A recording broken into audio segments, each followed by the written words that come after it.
Maganda at maluwalhating araw po sa inyong lahat ngayong ika-28 ng buwan ng Hunyo taong 2021. At yung ating pong constant reminder, wear your face mask and face shield. At pag kayo po yung nasa labas, be sure, observe the 2-meter distance or 6 feet and keep washing your hands every opportunity you have with soap and water. And don't forget, palakasin nyo ang inyong mga katawan para sa maging sanggalang sa corona virus.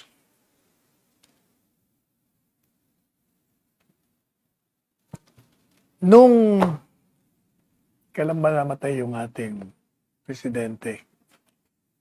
20 Thursday. Tayo po ay nasa Aliaga, Nueva Ecija. Nung tayo po yung tinawagan ng DZRH at ibinalita sa atin na ang pang-15 presidente ng Republika ng Pilipinas na si Benigno Aquino III ay pumanaw na sa oras ng alas 6:30. At kailan ba siya inilibing? Kahapon.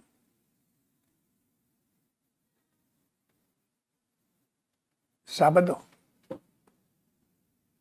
Noong Sabado po ang dating Pangulong Benigno Aquino III or si Noynoy Aquino, tawag sa kanya ng kanyang mga kaibigan, ay hinatid po sa kanyang huling hantungan ng kanyang mga abo. Yan po sa Manila Memorial Park sa Parañaque City. At ito ay naganap matapos po na nagkaroon ng isang necrological services sa Church of Jesu sa loob ng kanyang alma mater, Ateneo de Manila, dyan sa Quezon City. At yung pong urn kung saan nakalagay yung abo ay inilatag sa tabi ng libigan ng kanyang mga magulang, ang dating Senador Benigno Aquino Jr. at ang naging Presidente Corazon Aquino. At nagbigay po ng military honors bilang paggalang sa kanya, kasama na ang isang gun salute and a flyby by the Philippine Air Force. Yung pong mga kampo nating militar sa bansa ay sabay-sabay ding nagpaputok ng kanilang mga baril bilang paggalang sa nasirang presidente. Sapagkat siya ay naging dating commander-in-chief. At ang mga dating presidente lamang ang binibigyan ng ganitong paggalang. Tayo po ay nag-issue ng isang statement noong araw ding yon. At ang sabi natin ay tayo po ay nalulungkot sa pagpanaw ng dating Presidente Benigno Simeon Noynoy C. Aquino III. At pinaabot po natin ang ating matapat na pakikiramay sa kanyang pamilya, sa kanyang mga kaibigan, mga nagmamahal sa kanya, kasama na rin yung kanyang mga tagasunod sa kanilang pagdaramdam at binigay natin ang ating pakikiramay sa pagpanaw ng minamahal nilang leader. Si Pinoy po ang isa sa pinakabatang presidente ng ating bansa. At siya naman ay nagsulong ng kampanya laban sa korupsyon at abuso. At humanap siya ng kaparaanan upang ipatupad ang mga reforma sa pamamahala. At nagsagawa siya ng mga programa na nagkaroon naman ng tagumpay sa iba't ibang panig. Halimbawa, ating sistema pang edukasyon. Yung pong pagtugon sa kahirapan at pati na yung ating pangkalakalan. At ito naman ay kinilala at yung mga hindi niya natapos ay pinagpatuloy ng Administrasyong Duterte. At habang si Presidente Duterte at si dating Presidente Noynoy Aquino ay magkakaiba ng estilo sa pamamahala ng bansa. Ang kanila naman pong layunin ay pareho at ito ay upang bigyang katugunan ang mga pangangailangan ng mamamayan. Kaya sinasamahan po natin ang sambayanang Pilipino sa pakikiramay at pananalangin para sa eternal na katahimikan ng kaluluwa ng dating Presidente Noynoy Aquino habang tayo naman ay nagbibigay pugay sa kanyang mga ginawa bilang isang public servant. At sabi ko po sa aking statement on a personal note, naalala po natin ang dating Pangulong Noynoy Aquino na isang maginoo na sa bawat pagtatagpo po namin sa iba't ibang lugar, kahit na nga kami ay hindi kasama sa iisang linya pampolitikal o ideolohiya,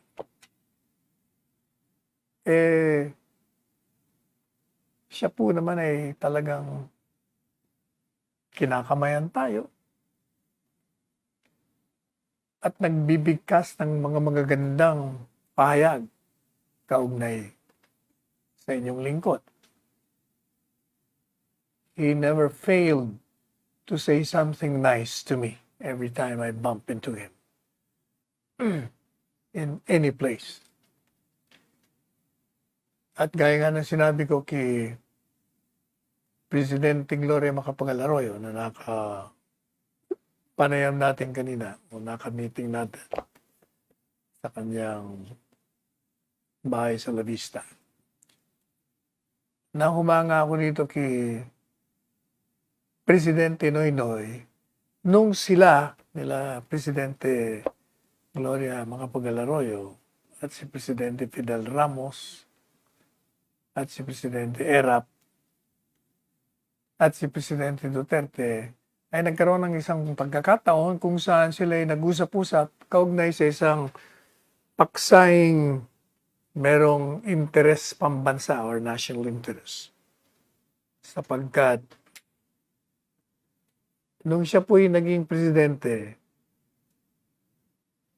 ang usap-usapan noon, kaya lamang siya naging presidente, hindi dahil siya ay may kakayahan maging presidente. Hindi dahil meron siyang katangian maging presidente, kung hindi dahil siya ay nadala ng simpatiya ng pagkamatay ng kanyang inang dating presidente Cory Aquino. And he rode on the popularity and sympathy of the Filipinos upon the demise of her mother. Kaya nung tumakbo siyang presidente, siya ay nanalo, nadala. At meron pa tayong mga naririnig kung ano-ano na hindi raw magaling, hindi matalino. Pero tayo, alam niyo po, ang abogado kasi, palaging nire-reserva yung ganyang mga panghatol hanggat walang nakikitang ebidensya. At habang tayo naging kritiko naman sa kanyang mga patakaran, merong kinikriticize natin siya, meron namang hindi, pinupuri natin siya. Pero nung sila po ay nag-uusap dyan sa Malacanang,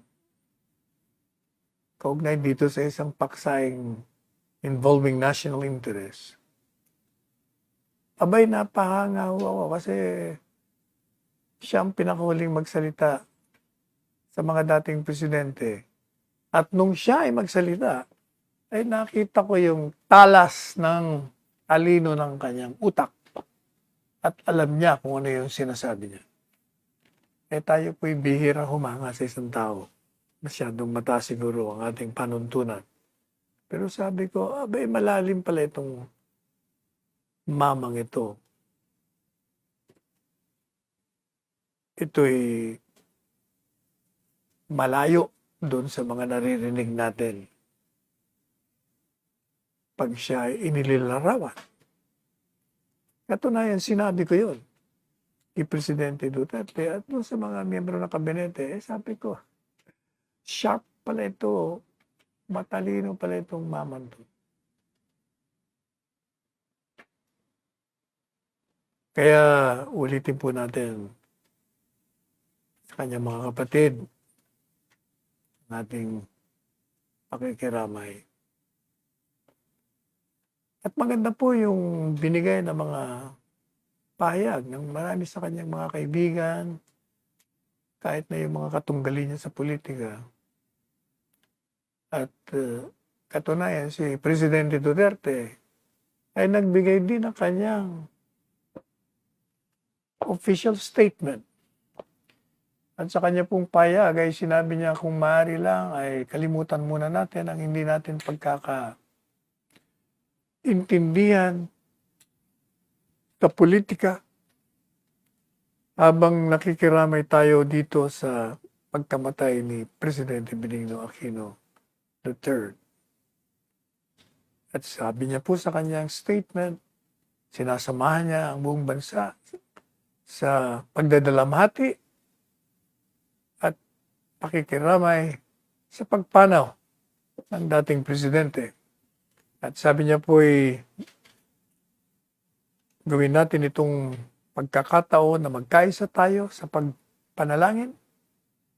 Kalimutan muna natin ang hindi natin pagkakaunawaan sa politika. At bigyan natin ng kaukulang paggalang ang isang naging leader ng bansa na ibinigay naman niya ang kanyang kakayahan upang pagsilbihan ng sambayanang Pilipino.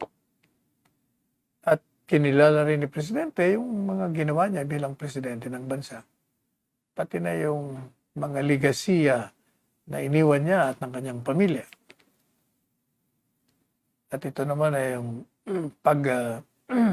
bibigay ng kanilang buhay para sa demokrasya na ito raw ay lagi nang naka-ukit sa ating mga puso. At ibinigay ni Presidente ang kanyang pakikiramay sa pamilya ng Benigno Aquino III, dating presidente, sa mga kapatid nito, at tinawagan niya pa, personal, si Balsi, Pinky, Viel, and Chris. At sinama niya na siyempre lahat ng mga nagmamahal kay Presidente Aquino at mga supporters sa panahon ng pagdadalamhati. Sana raw sa ngayon kay Presidente, maging komportable kayo sa kaisipan na si Presidente Noynoy Aquino ay nasa isang mas mabuting lugar na kasama ang lumikha sa ating lahat.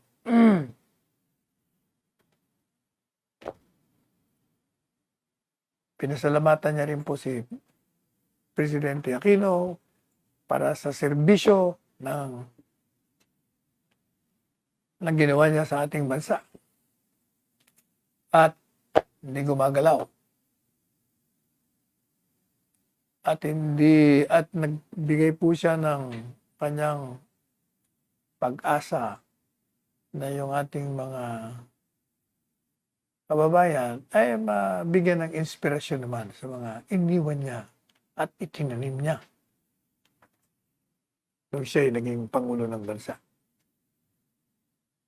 Sa ngayon po kay Presidente, isang malaking kawalan ang pagpanaw ni Presidente Aquino. At siya po'y nagdeklara ng 10 araw na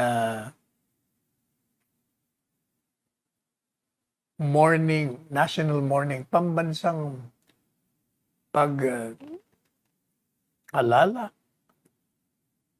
panalangin, at pagdadalamhati sa kanyang pinalitang presidente. At nag-issue po siya ng Proclamation 1169 declaring the period of national mourning from June 24 to July 3 following the death of the country's 15th president. At yung pong mga, kung mapapansin nyo, mula nung siya'y namatay, yung ating mga bandila, ang ating flags, Philippine flags, national flag natin, lumilipad, hindi po umaamot sa dulo ng flagpole, nilagay lang sa kalahati, half-mast, bilang pagkilala at paggalang sa pagpanaw ni Presidente Benigno Aquino III. At tama lang daw po na magbigay tayo ng respeto, paggalang, na maganda naman ang iniwan ng naging dating Presidente Benigno Aquino III. Kaya yung pong mga naging katunggali niya, medyo igalang po natin yung 10-day mourning. Kung ano man ang mga issue laban sa kanyang administrasyon, wag na muna nating bigyang pansin. Hayaan na muna nating manahimik ang kanyang kaluluwa. Kaya hindi po tayo sangayon dun sa napabalitang isang tao, hindi ko na siya ngangalanan. Medyo nayayamot din ako sa taong to. Nagagamit ang administrasyon, pangalan ni Presidente, pangalan ko. Parang pinapakita niya na siya ay nandito sa grupo ng mga Duterte. Na sa isang programa, naghuhumiyaw daw at tuwang-tuwa sa pagkamatay ng dating Presidente Benigno Aquino. Hindi po namin siya kasama. At pag nakita ko siya, sesermonan ko siya. Yun ay hindi tamang ugali. Na meron kang programa sa radyo, sa halip na magbigay galang ka, natutuwa ka pa. Ako nga po nung nalaman ko, kung ako'y nasa Aliaga, after siguro mga 9:00, I had to address a crowd of 300 people, of barangay captains, mga kagawad, mga mayors. At binigay ko po ang paggalang kay dating Presidente Benigno Aquino. At bago tayo nagpasimula sa ating mga paksain inayahan ko po silang lahat na tumayo at kami manalangin ng 1 minuto para sa kapayapaan ng kaluluwa ng dating Presidente Benigno Aquino III. Merong panahon ng pagtatalakay ng mga bagay-bagay. Merong panahon ng pananahimik. At ikaw, alam mo na kung sinong tinutukoy ko, manahimik ka. Dapat malaman mo kung kailan ka magsasalita at kailan ka mananahimik. Samantala, yung pong Okta Research, nagbabala na yan pong Delta variant,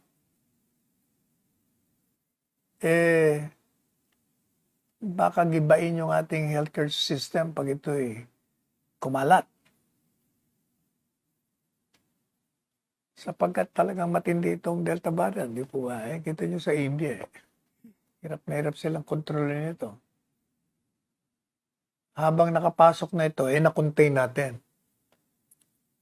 Kaya, hindi tayo naapektuhan. Ang takot kasi ng Okta Research, pag ito nakapasok at kumalat ito, dudurugin niya yung ating healthcare system kasi magkakaroon ng maraming sakit. Biglang tataas yung number of new cases natin. Kasi nga napaka-infectious daw. Ayon sa Okta Research. Kaya wala hong espasyo, walang space, walang oras na tayo'y dapat na tayo'y magwalang bahala. Kailangan palagi po tayong alerto. At kailangan mapabilis na rin natin ang pagbabakuna. Ito naman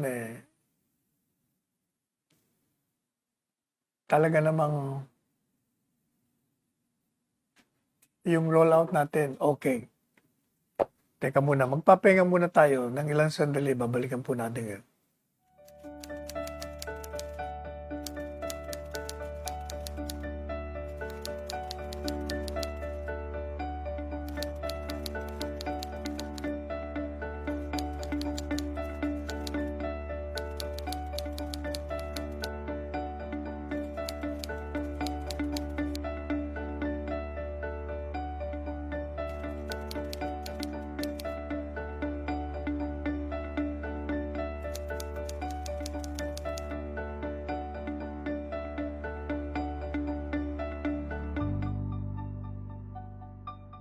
Samantala, alam po ninyo yung rollout.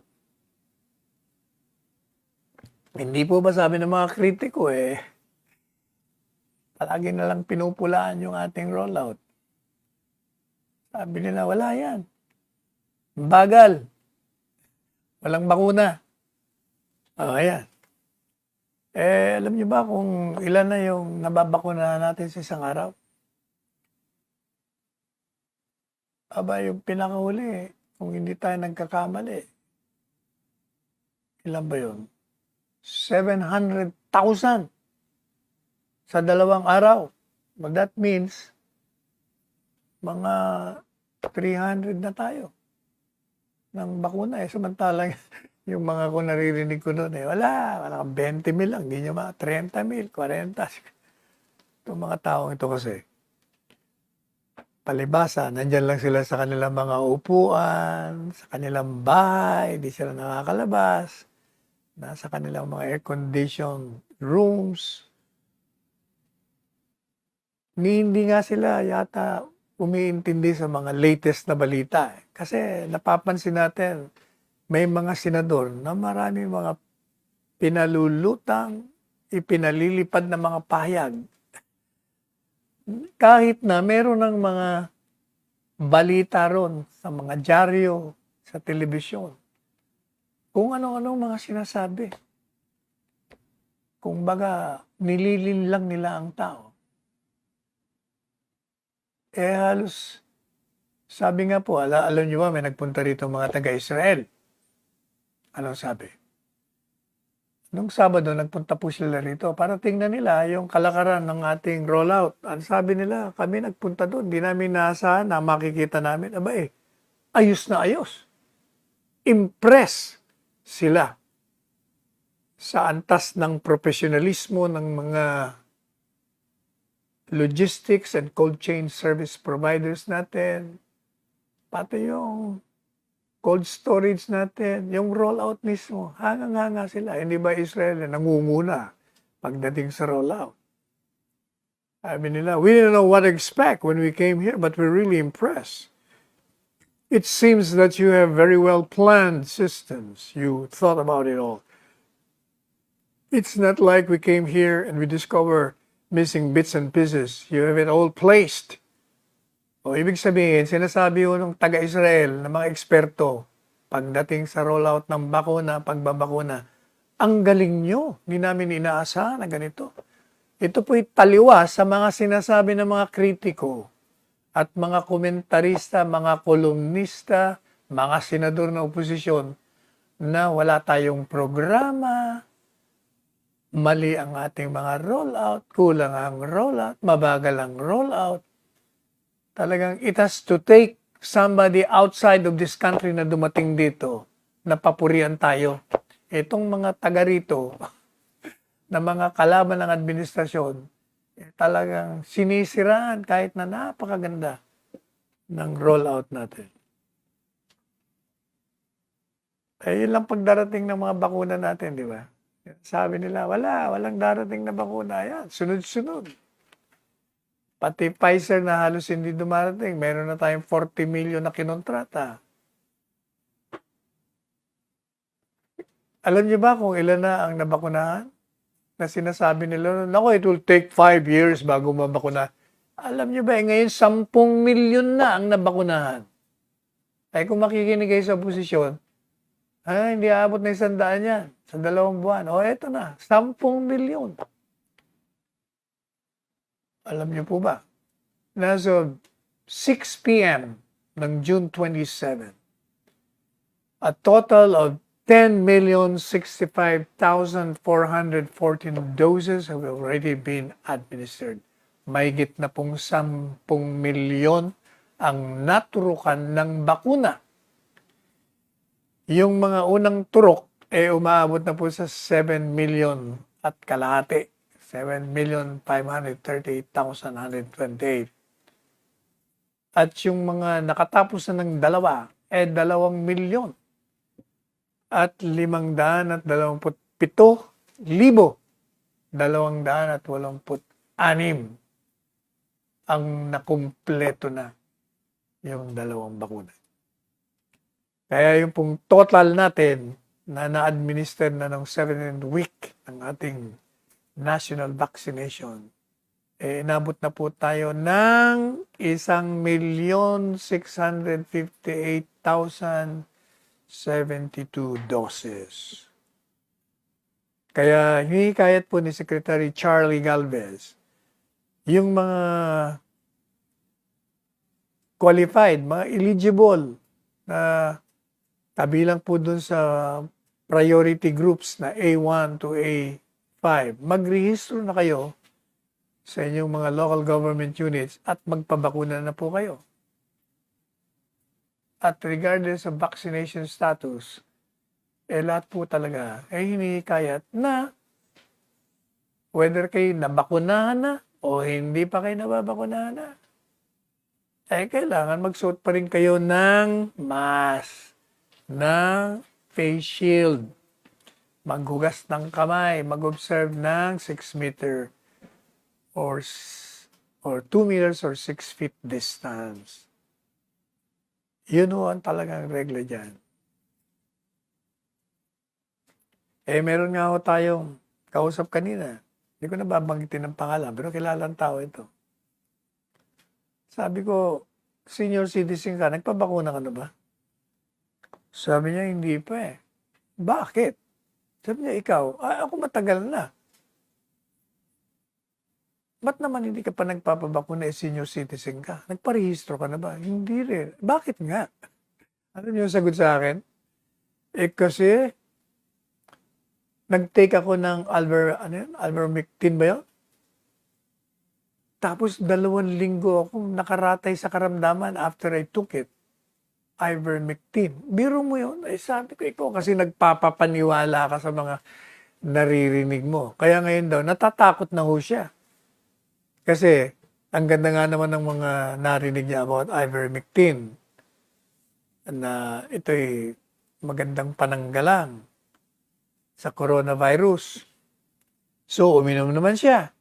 Ayun, 2 linggo daw na may karamdaman siya. Kaya ngayon, takot na siya. Kahit na anong magandang naririnig niya sa mga bakuna. Ay, sabi ko, hindi, kailangan magpabakuna ka na, maniwala ka sa akin. Ako wala naman side effect eh. Kaya panay pakiusap natin. Tapos binida ko sa kanya, kaya kamo, tinamok ako. Yung isang miyembro ng board sa PAGCOR, yung ating kaibigan, si Rene Concordia, dinilay niya yung kanyang pagpabakuna, tinamaan tuloy siya, ayun. 3 days after siya tinamaan, ayun, tinanghal na po siyang bangkay. Nakakalungkot, nakakasyak. Yung pamilya naman, na matagal ko nang sinasabihan na magpabakuna, wag na maghintay ng Pfizer. Abay, talagang antitigas din ng ulo. Ngayon, ayun sila nasa ospital, lahat po sila. Kasi sabi ko sa kanila, baka sa paghihintay nyo ng Pfizer, between now at pagdating niya, tamaan na kayo. Wala kayong bakuna. Madadali kayo niyan. Nangyari nga po. Kaya, pakiusap po sa inyong lahat. Magpabakuna na po kayo. Para kung tayong lahat, makaabot po tayo sa 70% ng ating populasyon na mabakunahan. Magandang Pasko natin. Magkakaroon na tayo ng herd immunity yung tinatawag. So kung karamihan sa atin, meron ng bakuna, di relax na tayo. Marami na tayong pwedeng gawin kahit na nagsususot pa niyan. Hindi na ganun ang panganib na nandiyan sa tabi natin. Malayo-layo na yung panganib. O gawin na po natin yan. Sabi mo ng DOH, yung herd immunity, baka by December or early January, makuha natin. Ako, naniniwala po ako dyan. Kasi ang target natin, 500,000 bakuna a day. Kayang-kaya. Nakaano na halos 300 plus tayo sa isang araw. Samantalang dati, kumangantsaw yung oposisyon. Ako, hindi raw tayo abot ng 50 Hindi nyo maabot ng 50,000 Nung nasa 20,000 a day pa lang tayo, nangangantsaw na sila Talagang mga kantsawero, reklamador, pasawa, itong mga ito talagang, ewan ko ba? Anyway, samantala, ang presidente po natin, umaasa na yung ating kongreso naman, maipasa yung mga prioridad na mga panukalang batas para maisabatas na sa kanyang talumpati dyan sa Malacanang. Sabi niya po yung mga priority measures, ito magbibigay ng henyo, tunay na reforma sa bansa. Yung package 3 and 4 ng Comprehensive Tax Reform Program, yan. Yung pong amendments sa Retail Trade Liberalization Act, yung Foreign Investments Act, pati na yung Public Service Act. Ito po yung kasama sa mga priority bills ng Presidente Duterte. At natutuwa po siyang ibahagi sa inyong lahat na ang kahalagahan at pangangailangan ng pag-uugnayan ng dalawang kamara sa Kongreso para masigurong maipasa yung mga natitira pang mga priority legislation ng administrasyon. Ito'y ginawa niya pong talumpati matapos niyang pirmahan yung 16 pang panukalang batas na ngayon ay batas na. At binigyan niya rin naman siyempre ng papuri yung mga senador, mga congressman na talaga namang nagtrabaho para matapos at maipasa itong 16 na panukalang batas na naglalayon na i-improve, ayusin, pagandahin ang kalidad naman ng buhay ng mga Pilipino. Yung 13 po dun sa 16 na pinirmahan ni Presidenteng naging batas, ang layunin nito ay lumika ng mga bagong ospital, dagdagan yung mga higaan ng ospital sa buong bansa. At yung pagpirma po ng 16 na batas ay isang testamento sa kooperasyon na namagitan sa Kongreso at ng administrasyon upang mabigyan ng sambayanan ng maayos na serbisyo, lalong-lalo na pagdating sa kalidad na pagtugon sa kalusugan at edukasyon ng ating mga kababayan.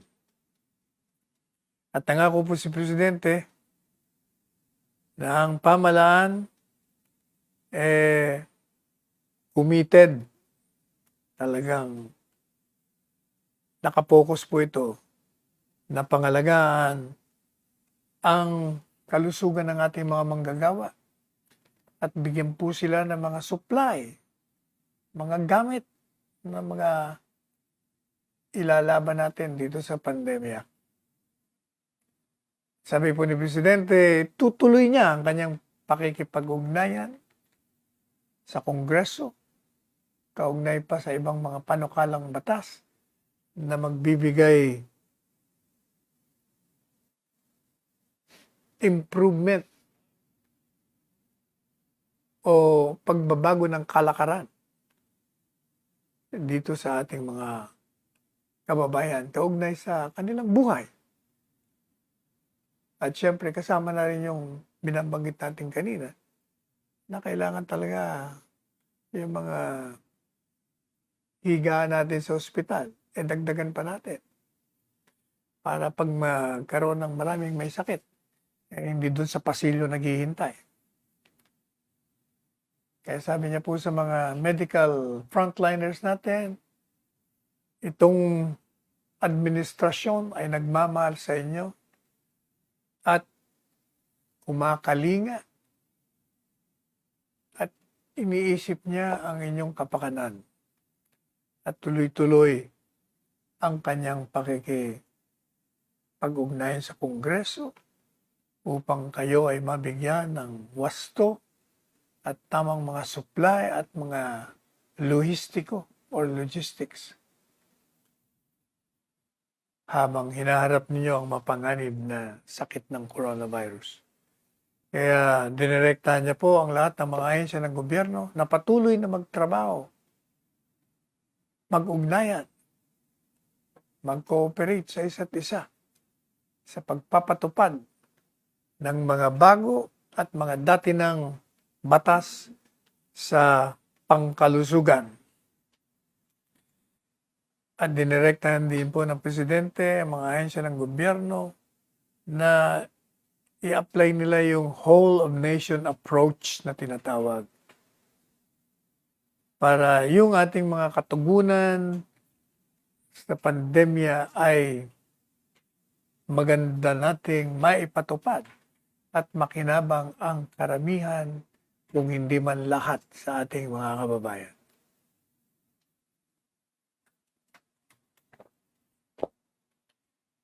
Now, kaugnay naman po sa ito, medyo controversial na naman to. Kaya sigurado itong mga oposisyon, mga kritiko, kakita na naman sila ng issue. Babanatan na naman nila si Presidente dito. Sabi ni Presidente, siya ay sangayon na may bago kasing organisasyon, samahan na mga volunteers na tulungan ng ating puwersa ng gobyerno upang mapanatili ang kapayapaan at kaayusan dito sa ating bansa. Kaya sabi niya, pwede kayong bigyan ng baril pag kayo ay kwalipikado. Sasabihin ko sa mga kapulisan, bigyan kayo ng lisensya. Pero kailangan, susunod kayo sa batas. At yan po ipinahayag niya during sa pagsusulong ng Global Coalition of Lingkod Bayan Advocacy Support Groups at ng Force Multipliers at Camp Crame noong Biyernes. Yung bago pong napormang grupo, kasama po doon yung mga volunteer barangay watchmen, yung mga environmentalists, mga kinatawan mula sa babae, pati na yung mga LGBT, riders, motorists, and the religious sector. At sa kanyang payag, talumpati, sabi ni Presidente, kinikilala niya yung napakalagang papel ng mga pulis in keeping peace and order sa pagpapatupad ng kapayapaan at kaayusan. Pero hindi natin matatanggi na tayo talagang ang ating focus, ang atensyon natin, tanggalin natin ang kriminalidad at terorismo dito sa ating bansa. Pero, kailangan pa rin natin ang aktibong partisipasyon ng ating mga kababayan. Kaya ito naman daw, pag bubuo ng koalisyon na ito, ito'y pagkilala sa kagustuhan ng mga pribadong mamamayan at mga komunidad na sila naman ay maging bahagi dito sa layunin ng gobyerno na magkaroon ng kapayapaan at kaayusan sa ating bansa. Kaya sabi niya, itong mga selfless volunteers at mga iba pang sektor, ito yung bagong mga bayani rin. Maliban pa dito sa mga frontliners natin at mga OFWs. Sapagkat sa pamamagitan ng kanilang mga voluntaryong pagtatrabaho, malaking tulong ang naibibigay nila sa pamahalaan at sa kanilang mga kababayan. At pinaalala ni Presidente na yung talagang kooperasyon ng bawat isa ay napakalaga tungo sa pagtatagumpay ng anumang mga layunin at palatuntunan tungo sa isang tunay at matagalang kapayapaan dito sa ating bansa. At sinabi nga pala ni Presidente, teka muna, ako hindi ko kalaman yung mga pare Pero medyo meron siyang mga issue sa simbahang Katoliko. At si Presidente, ginawa niya ito dito naman sa bagong koalisyon ng mga anti-crime volunteers na kasama rin yung mga kinatawan sa sektor ng reliyon. I do not quarrel with priests. Hindi ako nagipag-away sa mga pare. Ang pinupulaan ko, pinupuna ko, yung simbahan, yung Roman Catholic Church. Hindi yung mga individual na pare, o mga lay workers who work for God. Kaya naman ang kagustuhan ko sa Iglesia ni Cristo. Wala kang maipula sa kanilang mga, talaga namang, alam po ninyo, bata pa tayo, marami na tayong naging kaibigan, naging kapitbahay, naging nakasama mga miyembro ng Iglesia ni Cristo. At talaga ako po'y saludo sa kanilang pagka-spiritual. Hindi po pagka-religyoso Kasi alam niyo yung spirituality sa religiosity, magkakaiba.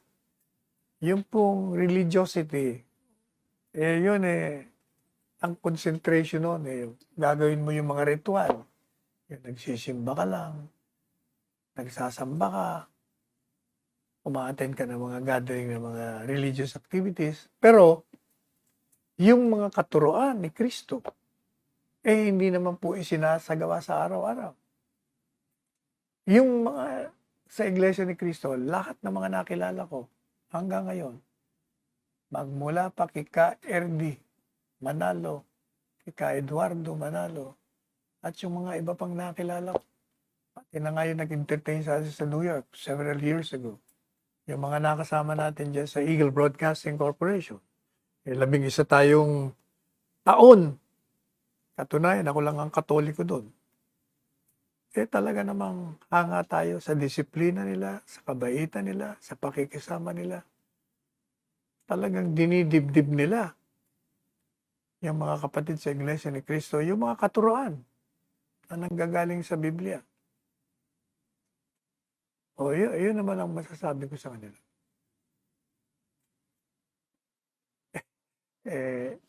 Marami sa atin kasi talagang yun na lang pag nagdarasal ka ng Our Father. Tingnan ninyo yung dasal ng Our Father. Merong dinarasal tayo doon na hindi natin ginagawa. Yung magpapatawad sa kalaban, yung we forgive yung mga nagkaroon ng atraso sa atin, hindi naman natin ginagawa yun. Sinisiraan pa natin ang sa tingin natin nagkamali sa atin. We destroy them. Kaya ayan, kumbaga, nandun yung panghihiganti. Ito naman ang kapuri-puri kay Presidente Duterte. Kita nyo, alam nyo, ang marami nagsabi sa atin, ang mga malapit kay dating Presidente Pinoy, na isa sa mga na istorbo sa kanyang pananahimik, sa kanyang isipan. Kasi hindi ba sabi na-depressed daw si Presidente Aquino. Dahil nga doon sa kanyang sakit, sakit niya maluba Diabetic pa to. Palagi daw nasa isip ni Presidente Aquino. Sabi sa mga malalapit sa kanya, yung kanyang takot na baka ipakulong siya ni Presidente Duterte. Kasi nga, hindi po ba? Yung mga nakaraang presidente, di ba? Pinakulong si Erap. Pinakulong si Presidente Gloria Arroyo. Kaya hindi malayo na si Benigno Aquino naman daw ipapakulong ni Presidente Duterte. Pero alam niyo si Presidente Duterte, sabi ko nga doon sa isang interview sa akin sa radyo, kita niyo naman yung kalaban niya dyan sa Davao. Lahat na alipusta sa kanya. Pati pamilya niya. Ginawa na sa kanya, pero hindi niya dinimanda. Pinatawad niya. Tingnan niyo yung mga umalipusta sa kanya ngayon. Tinatawag siyang magnanakaw, mamamatay tao. Pero nakita niyo na ba? Nakarinig na ba kayo na siya'y nagsalita ng gagantihan ko kayo? Wala. Narinig niyo na ba? Makikita niyo naman sa record. Wala ko siyang pinapile na kaso, kay libel ko, whatever kind of criminal cases. Wala. Yan ang maganda kay Presidente. Anyway, nangako tayo, alam nyo, nagpunta tayo ng Nueva Ecija at Nueva Vizcaya.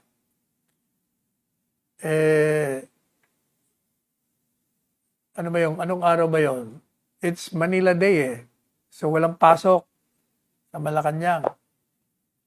Meron tayong, kahit naman may pasok, dahil may official invitation tayo sa gobernador ng Nueva Ecija at doon sa gobernador ng Nueva Vizcaya, tayo nagpunta.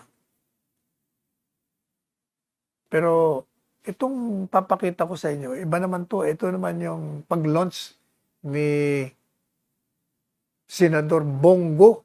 Katuwa itong si Senador Bongo Meron po siyang nilaunch na malasakit center dyan sa Children's Hospital. Malapit sa St. Luke's. Ayan, kinan niyo yan. Ayun. Sino ba yun? Si Congressman Vargas yun Saka si Congressman Bong Suntay nakasama natin sa stage. Ayun, si Congressman, si Senator Bongo, at si Secretary Mike Dino. Ito naman yung mga Congressman Vargas yan, saka yung mga doktor doon. Tuwan-tuwa yung mga frontliners at saka alam mo nakakatuwa kay Senador Bongo. Yun ang mga nasa harapan. Di ba? Merong audience. Sabi niya, pakiusap ko lang ho yung mga nakaupo sa harapan. Pwede ba ibigay natin doon sa mga frontliners? Kayo naman, sawa-sawa na kayo sa mukha ko. Sabi niya, yung mga frontliners naman, ang paupuin natin, yung mga nurses, yung mga doktor dyan, mga technician. Kaya nang tayuan naman, nilagay niya sa harap. Talagang binigyan niya ng kanyang paggalang. Ang ginawa naman natin, sinurpresa ko naman siya. Sabi ko doon nung ako'y tinawag magsalita, sabi ko, sumunod kayo sa akin may kakanta ko o di nagkumanta ako ng happy birthday. Sunod na sila lahat. Kasi birthday niya. At tapos nagtayo ang pa. Tuwan-tuwa naman siya. Ito naman yung susunod na ipakita ko sa ito yung sa Malolos. Yung inauguration ng Philippine Independence natin noong June 12. Si Presidente. Nakikita niyo ba yan? Tinitingnan ni Presidente yung aking cowboy boots. Tingnan mo, ibalik mo doon sa isa. Talagang, sabi niya, ang ganda ng boots mo Sabi niya, dapat bumili ka ng Tudor Sports. Sabi ko, hindi. Binili ko kabayo. Sabi ko kay Presidente. Kako yan sapatos kong yan 5 taong ko na yatang nabili yan. Hindi ko ginagamit. Inaantay kong pagkakataon na ipakita ko sa iyo, Mr. President. Kaya pinakita ko sa kanya. Yan naman yung ito naman yung una kong punta sa Nueva Ecija. Yan si Governor Umali ang nakikita nyo yan. At yun naman kung hindi tayo nagkakamali, kapatid na yan ng mayor ng Muñoz. Sa Muñoz ito dito nga pala ako nabanatan. Tingnan nyo, ayan si Mayor Ferdy Abisamis ng Piñaranda, dating mayor. Ayan si Governor Umali. Kasi yung programa naman ni Governor Umali, napakaganda. Biro mo, 27,000 households ba yun? Yung bibigay niya ng isang sakong bigas? Lahat, bibigay niya. Last year pa raw yun. Pagkatapos, meron nung isang trailer, 3,000 yata ang laman nun. Kailangan, nakikita niyo yung mga silyang yun, dapat ilalagay niyo doon. Tatatlo lang naman ng pahinante. So, hindi, sabi ko, abutin tayo dito ng siyam-siyam, hindi natin may bababayan. So, madalit sabi, kami-kami lahat, nagtulungan na yan, nakikita nyo. Kaya binuhat natin. Sabi ng pinsang kong Boy Guevara, napanood niya raw Sabi niya, parang nagbuhat ka lang ng walang laman Kala ko fake. Tapos sinom ko. Tinitingnan ko yung kung nabibigatan ka o hindi. Yan naman yung aking mga kasama. Yung mga miyembro yan ng Iglesia ni Cristo, ang babait niya. Ayan, si Chadi Makapinlak, si Romac Makapinlak, ayun, si Mayor Ferdy Abisamis ng Piñaranda, dating mayor. At saka yung kapatid ni, yan ang mga kandidatong mayor, kapatid ni Mayor, Mayor Muñoz. Alam nyo, kaya naman kami nagbuhat. Yan, si Vice Governor, nagbuhat niya. Ang ganda ng katawan, Nagbuhat kami kasi nga, kailangan naming maibaba lahat, 3 pahinante, paano matatapos yan? Magaan lang naman sa akin yung 25 kilos. Kasi, yung pong binubuhat ko every morning, 50 kilos yung barbell Sabi ko nga kay Boy Guevara, alam mo ba yung dumbbell ko, 15 kilos yung kaliwa, 15 kilos yung kanan. Ibig sabihin, may 30 kilos akong ginaganyan. Tapos, nagpupusap pa ako ng 100. Kaya, ordinaryo na sa akin yan. Tingnan nyo. Ayan. Binigay sa akin. Kinuha ko. Sabi ni Boy Guevara, sinom ko tinitingnan ko kung talagang wala Sabi niya, parang walang anuman siya. Talagang walang anuman nga ako Magaan lang sa akin. Pero natutuwa ako kay Governor Umali. Kaya sabi ko, gayahin natin ng Governor Umali. Saka kanyang programa. Lahat ng mga probinsya magkaroon din ng bawat household merong isang sakong bigas? Hindi po ba? Sabi nga ni First Lady Hanelet, napakalaga ng bigas. Kahit wala kang ulam, asin. Pwede na Ako asin Nakakain na tayo ng kanin at asin. I remember nung nagkaroon ng bagyo, wala ka makain. Nagluto ka ng kanin, walang ulam. Bagyo Hindi ka makalabas. Di asin ang nilagay kong ulam. Di tapos ang usapan. Ganun lang kasimple. Tapos kahapon, ito, maganda ito. Kahapon, alam niyo dyan sa UP, kung saan tayo nagtapos, tinaniman nila ng sunflower yung pagpasok nyo sa UP. At taon-taon, kung mapapansin nyo, yung mga nag-aaral dyan, yung mga nagpupunta dyan, makikita nyo yung sunflower, ganitong panahon, namumulaklak. Namumukadkad, ang gandang tingnan. Kahapon, naalala po natin, dumano ako, ayan. Ito yung mga pictures at ang dami nagpa-selfie sa atin. Tingnan nyo yung sunflower. Sabi ko, hindi na uso ngayon ng selfie. Meron ngayon selfie. Tawa na siya. Hashtags bago, selfie. Ayan. Tingnan ko yung mga, ang ganda ng mga bulaklak. Ito naman mga nakipag-selfie sa atin. Mga pamilya ho yan. Yung mga, ayan, lumalapit ho sa atin. Sabi niya, Sek, pa-selfie naman. Pa-selfie. Sabi ko, selfie. Ayan. Meron pa ako nakilalang mga nakakatuwa. Mga bagong graduate ng UP. May mga sash pa sila. Ayan. Yung tatlong yan ba yung tatlo? Ayan, yung isa dyan, yung nasa kanan, si Tisha. Yung isa si Arian. Palimutan ko na yung anong pangalan ng isa. Basta mga bagong graduate sila. Ang gaganda pa. Ang babata. Sabi ko, ayan sila. Tinanggal nila yung kanilang mga face mask. Sabi ko, hindi ako magtatanggal At baka mabas naman ako. Kayo naman ako pwede. Kasi sandaling-sandali lang naman. Saka open air naman tayo. Ayan. Saan pa? Punta ko kayo sa UP. Yan naman yung sabi ko naman dito sa dalawang to. Kayo ba mag-ina kayo, magkapatid? Paano kayo magkapatid Mag-ina pala sila. Lahat ko nagpupuntahan doon. Yan, ito, mga bata, pamilya din. Selfie naman sir. Selfie. Ayan. Ito naman dalawa, magkaibigan. Nakipag-ano rin sa atin, selfie. Ayan, ito, mukhang delivery boy ito Delivery, sorry kasi meron kang hawak ng at saka nakabisikleta siya Nakilala niya ako. Sabi niya, pa-selfie naman. Selfie tayo. Ano pa? Alam niyo, pag wala kayong ginagawa, anong oras na ba? Ngayon, ako, daming tao doon. Araw-araw. Kaya yung mga pulis doon hindi magka-mayaw sa pagta-traffic.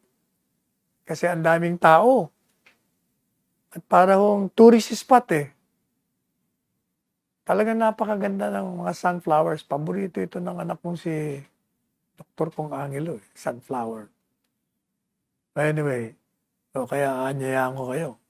Kayo ay pumunta dyan sa UP everyday habang namumukadkad ang sunflowers. Pakuha kayo ng picture doon. Napakaganda. Anyway, inabot na po tayo ng oras. Pansamantala, magpapaalam po tayo.